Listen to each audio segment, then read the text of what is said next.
السلام علیکم، میں امداد سومرو۔ حکومت نے الیکشن کمیشن کو فنڈز دینے سے انکار کر دیا ہے۔ عام انتخابات کے لیے فنڈز، جو الیکشن کمیشن کا آئینی حق ہے، الیکشن کمیشن بلکہ خود مختار ہے اور حکومت کو وہ جتنے فنڈز مانگے حکومت دینے سے انکار نہیں کر سکتی۔ مگر اب عمران خان کی حکومت نے، وفاقی کابینہ نے یہ فیصلہ کیا ہے کہ اگر election commission electronic voting machine کے تحت انتخابات کروائے گی، وہ جو نیا قانون بنا ہے، تو پھر ان کو فنڈز دیے جائیں گے، بصورت دیگر فنڈز جاری نہیں کیے جائیں گے۔ یہ ذرائع سے خبر نہیں ہے، یہ وفاقی وزیر اطلاعات فواد چودھری صاحب نے کل پریس کانفرنس کی وفاقی کابینہ کے اجلاس کے بعد۔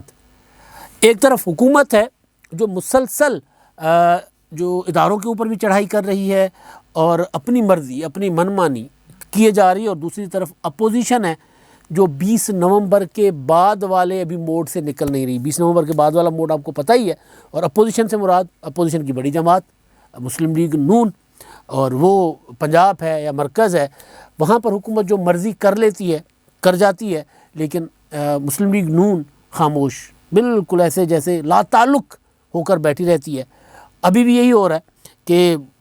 پیچھے اپنا 17 نومبر کو حکومت نے تو خیر اپنی اکثریت کے بل پر قانون بنا دیا، وہاں پر ان کے پاس اکثریت تھی۔ پنجاب میں بلدیاتی اداروں کا جو حشر نشر ہوا، جس طرح بلدیاتی ادارے عمران خان کی حکومت نے، جن میں میجورٹی مسلم لیگ نون کی تھی بلدیاتی اداروں میں، آتے ہی جس طرح وہ معطل کر دی، اور اس کے بعد عدالت کے فیصلے کے باوجود، سپریم کورٹ آف پاکستان نے فیصلہ دیا بحالی کا، اس کے باوجود وہ اداروں کو تالے نہیں کھلے، اور ایک وہ کرنل مبشر صاحب جو تھے لاہور والے میئر، وہ دوڑے دوڑے بھاگے بھاگے پھرتے رہے، لیکن بطور جماعت مسلم لیگ نون نے چھوڑ دیا حکومت کے رحم و کرم پر پورے کے پورے معاملے کو۔ ابھی بھی آپ دیکھتے ہوں گے کہ پرویز الہی صاحب جو ہیں وہ اپنی وجہ سے ہی صحیح، اپنی کسی اور جو پولیٹیکل کیا ہوتے ہیں شرط و شرائط یا بلیک میلنگ کہہ دیں یا جو بھی کہہ دیں، کہ اس کی وجہ سے ہی صحیح وہ عمران خان صاحب کی حکومت کو ٹف ٹائم دیتے ہیں، لیکن اپوزیشن نام کی نہیں ہے۔ بالکل اتنا سا فرق ہے چند ووٹوں کا مسلم لیگ نون میں اور اپنا پی ٹی آئی میں، لیکن بالکل کوئی نظر نہیں آئے گا۔ تو اب اس کے پیچھے ظاہر ہے وہ جو ایک میاں نواز شریف صاحب نے، میں نے پچھلے دنوں آپ کو خبر دی تھی کہ میاں صاحب نے کہا تھا کہ جی ابھی ہم نے کوئی بڑی تحریک نہیں چلانی، ابھی ہم نے آگے نہیں بڑھنا، ذرا 20 نومبر کے بعد جو کمان شمان چینج ہو رہی ہے آئی ایس آئی کی، وہ ذرا ہو جائے، صاحب آ کر بیٹھ جائیں، سیٹل ہو جائیں، تو اس کے بعد تیل دیکھیں گے، تیل کی دھار دیکھیں گے، تو پھر ہم آگے بڑھیں گے۔ تو بظاہر جو چیزیں نظر آ رہی ہیں وہ یہی ہیں۔ کل ہی مولانا فضل الرحمان صاحب کی جماعت کا اجلاس ہوا تھا، مجلس عاملہ کا، بڑا دلچسپ اجلاس تھا۔ اس میں بھی سارے لوگ جو ہے وہ یہی دہائی دے رہے تھے کہ جی ہم نے جانا کدھر ہے بھائی، ہمیں بتائیں تو صحیح۔ مولانا صاحب سے بھی پوچھا کہ بھئی آپ جن کے پیچھے چل رہے ہیں، ہمیں پتہ ہے کہ وہاں سے آپ کو کچھ نہیں ملنا، لہٰذا آپ کو خود ہی کر کے کھانی پڑے گی، یعنی اپنی تحریک خود ہی چلانی پڑے گی، باقی مولانا صاحب کو اختیار دے دیا گیا کہ جی آپ جو فیصلے کریں۔ لیکن اس پر میں بعد میں آتا ہوں۔ اس کے علاوہ وہ جو مسلم لیگ نون کا اصل جو مسئلہ تھا، جو میں نے آپ کو دو روز پہلے میرا خیال اپنے ویلاگ میں کہا تھا کہ نہ مفاہمت نہ مزاحمت، عدالت۔ اس بار سیاست ہوگی عدالت میں، عدالت کے ذریعے ہوگی۔ کل بلاول بھٹو زرداری صاحب نے بھی وہ اپنا آڈیو شاڈیو کا مسلم لیگ نون کو تانا دیا تھا کہ یعنی سارا کچھ فوکس اب مسلم لیگ نون کا ادھر ہے۔ تو وہ جو آڈیو ہو گیا، بیان حلفی ہو گیا، تو بیان حلفی کا معاملہ میں نے جو گزارش کی تھی کہ وہ کیوں بیان حلفی آیا تھا رانا شمیم صاحب کا، آڈیوز والا معاملہ تو ابھی سپریم کورٹ میں آ چکا ہوا ہے۔ سپریم کورٹ نے اس میں نوٹس بھیج دیا ہوا ہے اٹارنی جنرل کو معاونت کے لیے کہ اس کو سنا جا سکتا ہے، نہیں سنا جا سکتا۔ جسٹس ثاقب نثار صاحب والی آڈیو جو تھی، جس میں وہ نواز شریف کو اور مریم نواز کو سزا دینے کے لیے کہہ رہے ہیں کسی صاحب کو کہ جی ادارے فیصلے کرتے ہیں یہاں پر، اور نواز شریف صاحب کو سزا دینی ہوگی، بنتی ہے نہیں بنتی، مریم نواز صاحبہ کو سزا دینی ہوگی، عمران خان صاحب کی جگہ تو اسی طرح بنائی جا سکتی ہے۔ دوستوں کو میں نے کہا ہے، لیکن دوستوں نے اتفاق نہیں کیا، چلے یعنی چلے پھر کر دیں۔ تو وہ خیر وہ جو معاملہ عدالت میں ہے، اسلام آباد ہائی کورٹ نے اس پہ نوٹس اپنا 8 دسمبر کو اس کی سماعت ہے۔ سندھ ہائی کورٹ بار ایسوسی ایشن کے صلاح الدین صاحب جو ہیں وہ، اور جوڈیشل کمیشن کے ایک رکن رضوی صاحب، انہوں نے اس کے خلاف پٹیشن دائر کی ہوئی اسلام آباد ہائی کورٹ میں۔ رانا شمیم صاحب والا معاملہ جو بیان حلفی جو 15 نومبر کو سامنے آیا تھا، اس کا معاملہ توہین عدالت کی کا نوٹس لیا تھا جسٹس اطہر من اللہ صاحب نے، اسلام آباد ہائی کورٹ کے چیف جسٹس نے۔ اس کی کل سماعت ہوئی تھی، تو اس کی سماعت میں کچھ چیزیں واضح ہو رہی تھیں کہ یہ معاملہ جا کہاں رہا ہے، معاملہ ہے کیا، یہ بیان حلفی کیوں آیا تھا، یہ بیان حلفی کس مقصد کے لیے آیا تھا۔ اب دو معاملات ہیں، ایک ہے مسلم لیگ نون کی لیڈرشپ کے معاملات پاکستان میں، پاکستان کی عدالتوں میں۔ تو جب یہ بیان حلفی آیا تھا تو سمجھایا گیا تھا، ہم نے بھی یہی سمجھا تھا کہ یہ جو مریم نواز صاحبہ کی اپیل ہے پاکستان میں اسلام آباد ہائی کورٹ میں ایون فیلڈ ریفرنس میں، کیونکہ میاں نواز شریف صاحب کی تو اپیل نہیں سنی جا رہی، ان کو مفرور قرار دیا ہوا عدالت میں، جس کا عمران خان صاحب کہہ رہے ہیں مفرور کو خطاب کروایا جاتا ہے، اور اس تقریب میں مفرور کو بلایا جاتا ہے چیف گیسٹ کے طور پر، جس میں چیف جسٹس بیٹھے ہوئے ہیں۔ حالانکہ بہت بڑی غلط بیان یہ اس آرگنائزیشن کی اس کانفرنس میں تو میاں صاحب کو بلایا گیا تھا، اور پھر میاں صاحب کی سزا کے متعلق جو چیزیں سامنے آ رہی ہیں اس کو تو عمران خان صاحب ایک یوں مسترد کر رہے ہیں۔ تو خیر، تو وہ اپنا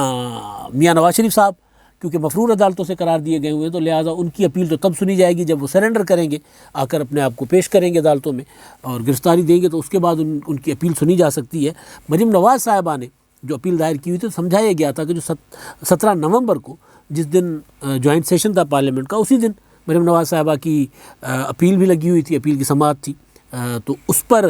سمجھا گیا تھا کہ اس کے لیے یہ سارا کچھ آیا ہے۔ تو 15 کو ہو گیا تھا اپنا یہ خبر آئی تھی،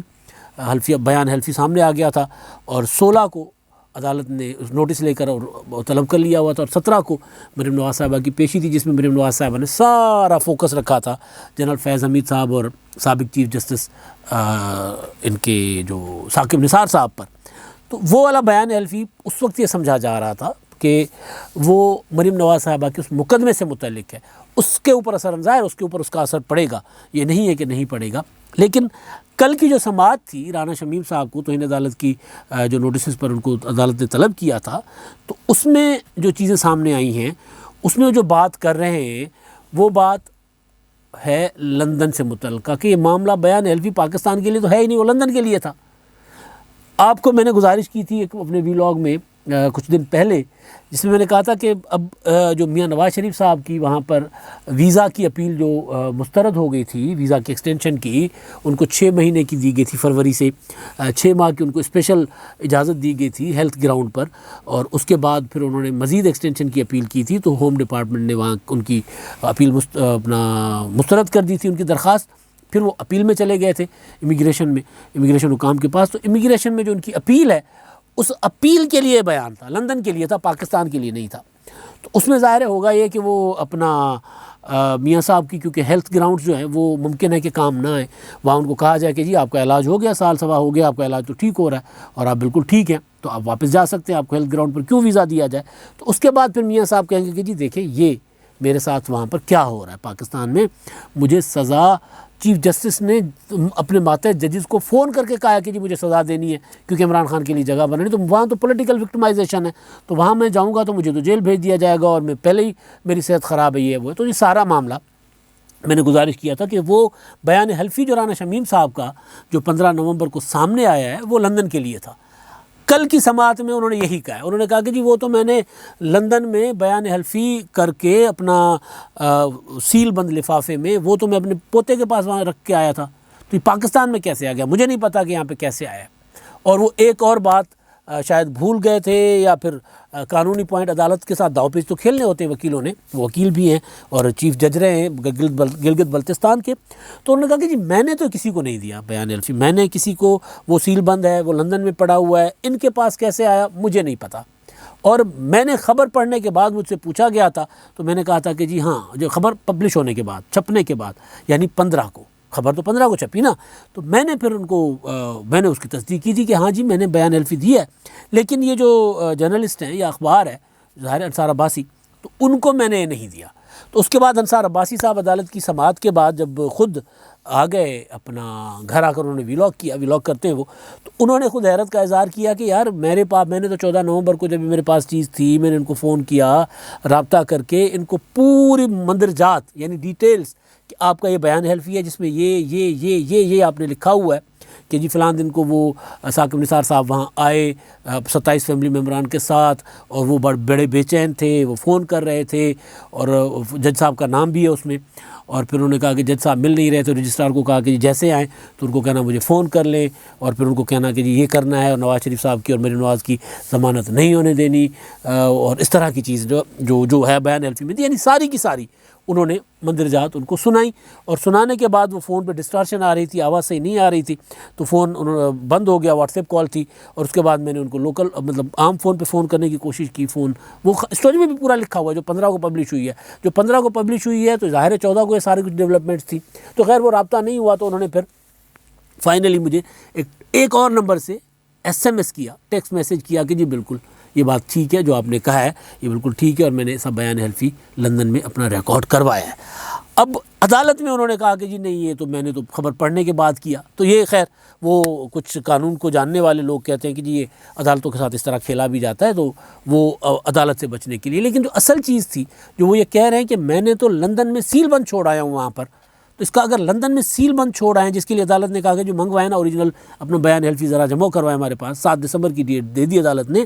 تو جو لندن میں سیل بند کر کے آ گئے نا، تو وہ لندن میں سیل بند کرنے کا مطلب یہ ہے کہ وہ لندن کے لیے وہ جو امیگریشن والی میں نے گزارش کی تھی کہ وہاں پر میاں نواز شریف صاحب کو ضرورت پڑ سکتی ہے تو وہ وہاں پر دیں گے۔ اور دوسری چیز یہ کہ 14 نومبر کو کچھ سوشل میڈیا پر کچھ ڈیولپمنٹس ہو رہی تھیں، کچھ خاص اکاؤنٹس پہ یہ چیز چل رہی تھی کہ جی یہ کوئی بڑا کچھ آ رہا ہے میاں نواز شریف صاحب کی بے گناہی کے حق میں، بڑا کچھ آ رہا ہے، تو وہ آ گیا تھا، تو اس کا مطلب ہے کہ یہ چیز رانا اپنا شمیم صاحب نے میاں نواز شریف صاحب کے حوالے کی ہوئی ہے یا ان کے حوالے کی ہے، اور انہوں نے پھر آگے لیک کی ہے، ظاہر لگ یہی رہا ہے۔ اور اس کے بعد میں نے آپ کو ایک گزارش کی تھی، جاوید چودھری صاحب نے ایک آرٹیکل لکھا ہے جس میں انہوں نے تصدیق کی ہے کہ یہ بیان حلفی دیا رانا شمیم صاحب نے۔ رانا شمیم صاحب نے 1.5 سال پہلے میاں نواز شریف صاحب کو رابطہ کر کے بتایا تھا کہ جی اس طرح کی چیزیں میرے سامنے ہوئی ہیں اور میں گواہی دینا چاہ رہا ہوں، بیان حلفی دینا چاہ رہا ہوں، تو 1.5 سال کے بعد وہ جا کر بیان حلفی جمع کروایا، ریکارڈ کروایا، تو چیزیں کافی ساری کلیئر ہے کہ یہ کہاں سے آیا۔ لیکن خیر وہ تو جرنلسٹ اپنا سورس نہیں بتاتا تو وہ نہیں بتائیں گے اپنے کیا نام ہے انصار عباسی صاحب۔ لیکن ایشو ہے مسلم لیگ نون کی سیاست کا، جس پر مولانا فضل الرحمان صاحب بھی سوال کر رہے ہیں، جس پر کل بلاول بھٹو زرداری صاحب نے بھی سوال کیا اپنے جلسے میں، اور جس پر بذات خود مسلم لیگ نون کے اندر سے سوال اٹھ رہے ہیں۔ NA 133 مسلم لیگ نون کا حلقہ ہے، مسلم لیگ نون جیت جائے گی، قوی امکان ہے، پیپلز پارٹی زور لگا کر شاید کوئی قریب پہنچ جائے، پیپلز پارٹی والوں کو خیال ہے کہ وہ جیت سکتے ہیں، ہو سکتا ہے معجزہ ہو جائے، سیاست میں کچھ بھی ناممکن نہیں ہوتا، ممکن ہے ہو جائے، لیکن میں تو کہتا ہوں کہ اگر ہوا تو وہ معجزہ ہوگا۔ لیکن مسئلہ یہ ہے کہ مسلم لیگ نون کے اندر جو چیزیں چل رہی ہیں کہ یہ جو ہم نے کیونکہ میاں نواز شریف صاحب نے میں نے گزارش کی نا 20 نومبر کے بعد 2-3 مہینے انتظار کرنے کا کہا ہے اپنی جماعت کو، تو اس کے لیے مسلم لیگ نون کے اندر ایک بے چینی ہے، کافی سارے سوالات ہیں۔ یہ سوالات مولانا فضل الرحمان کی مجلس عاملہ میں مولانا فضل الرحمان کے قائدین پوچھ رہے ہیں کہ جی میاں صاحب تو آگے تحریک اور لانگ مارچ کے حق میں نہیں ہیں، تو ہمیں خود اپنا کرنا پڑے گا، تو آپ اپنی تیاری کریں، آپ نے اتحاد میں رہنا بھی ہے تو آپ کو ہی کرنا پڑے گا، وہ نہیں کریں گے۔ یہ میں کوٹ ان کوٹ ان کے جو مجلس عاملہ کے ارکان کی میجورٹی کی رائے بتا رہا ہوں کہ جی آپ نے اگر لانگ مارچ کرنا بھی ہے تو آپ نہیں کرنا ہے، PDM کے آپ اس میں نہ رہیے گا، وہ اتحاد میں بے شک رہیں، وہ نہیں کریں گے۔ آپ نے لانگ مارچ کے لیے ان کو مجبور بھی کرنا ہے تو بندے آپ نے نکالنے، وہ نہیں نکالیں گے، ثابت ہو چکا ہوا ہے۔ تو اس کے پیچھے جو سوال وہاں پہ بھی ہو رہا ہے، اتحادیوں میں بھی اور مسلم لیگ نون کے اندر بھی یہ سوال ہو رہا ہے کہ بھئی کب کروٹ لیں گے ہمیں تو پتہ ہی نہیں چل رہا کہ ہماری پالیسی کیا ہے۔ یہ سوال پہلے ہوتا تھا شہباز شریف کے ساتھ چلنا ہے یا مریم نواز کے ساتھ چلنا ہے، اب سوال ہو رہا ہے کہ ہم نے جانا کدھر ہے، ہمیں تو کچھ پتہ ہی نہیں ہے کہ ہم اچانک خاموش ہو جاتے ہیں۔ لاہور کا الیکشن جو ہے وہاں پہ آپ ایک چیز دیکھ رہے ہوں گے کہ جو ارکان ہیں منتخب ان پر تو پابندی ہے، وہ تو انتخابات میں نہیں جا سکتے، تو مسلم لیگ نون کی لیڈرشپ کی میجورٹی منتخب ارکان پر ہے۔ رانا ثناء اللہ ہو گئے، احسان اقبال صاحب ہو گئے، شاہد خاقان عباسی صاحب ہو گئے، خواجہ سعد رفیق ہو گئے، دیگر ہو گئے، وہ تو منتخب ہے اور وہ نہیں جا سکتے حلقے میں، الیکشن مہم نہیں چلا سکتے۔ تو مریم نواز صاحبہ تو منتخب نہیں ہیں، وہ تو الیکشن مہم چلا سکتی ہیں، وہ حلقے میں نہیں ہیں۔ تو جواب آ جاتا ہے کہ جو ان کے بیٹے کا ولیمہ ہے، اس کی تیاریوں میں ولیمہ 17 دسمبر کو، الیکشن ہے 5 دسمبر کو، تو ایک آدھی ریلی ایک آدھا کوئی کر سکتی ہیں، ماحول گرم کر سکتی ہیں، وہ نہیں کر رہی۔ شہباز شریف، حمزہ شہباز، کوئی میٹنگ، کسی قسم کی کوئی ایکٹیویٹی NA-133 کو لے کر کوئی نہیں ہے. یہ ضرور ہے کہ ان کو ہوگا کہ جی ہم چل کر کے بیٹھے ہم جیت جائیں گے، لیکن ایک ایکٹیویٹی ہوتی ہے، پولیٹیکل پارٹیز کو موقع چاہیے ہوتے ہیں کہ جی ہمیں اپنے آپ کو آگے دکھانے کے لیے، پبلک میں آنے کے لیے. لیکن مسلم لیگ نون کے اندر سے سوال اٹھ رہے ہیں کہ یار یہ کیا ہو رہا ہے، ہم اتنے چپ کیوں ہو گئے اچانک. ہم مطلب پنجاب میں آپ دیکھیں نا، بلدیاتی پنجاب میں مسلم لیگ نون نے پورا کا پورا کھلا گراؤنڈ چھوڑا ہوا ہے عثمان بزدار کے لیے. وہ بلدیاتی قانون بناتے ہیں، اپنی مرضی کا بنا لیتے ہیں، وہی قانون ختم کر دیتے ہیں، کوئی روک ٹوک نہیں ہے. وہ آرڈیننس کے ذریعے قانون لاتے ہیں بلدیاتی، اس کو پرویز الہی روکتا ہے. ادھر سے کوئی روک نہیں ہے مسلم لیگ نون کی طرف سے. تو یہ بڑے سوالات ہیں مسلم لیگ نون کی سیاست پر. اور اب اگر حکومت جو ہے وہ یہ کہتی ہے کہ ہم نے الیکشن کمیشن کو پیسے تب دینے جب الیکٹرانک ووٹنگ مشین لے کر آئیں گے، تو پھر وہاں پر بھی الیکشن کمیشن شاید کوئی رو پیٹ لے. اپوزیشن خاص طور پر جن کے پاس اپوزیشن کا عہدہ ہے مسلم لیگ نون، وہ وہاں پر بھی نظر نہیں آ رہی، نہ آئے گی نظر. اسی طرح خاموش رہیں گے، کیونکہ 20 نومبر کے بعد والے موڈ میں بھی یہ 3 مہینے ان کو لگنے ہیں. مارچ تک میاں نواز شریف صاحب نے کہا تھا ہم نے دیکھنا ہوگا. اب تک کے لیے اتنا ہی. اللہ حافظ.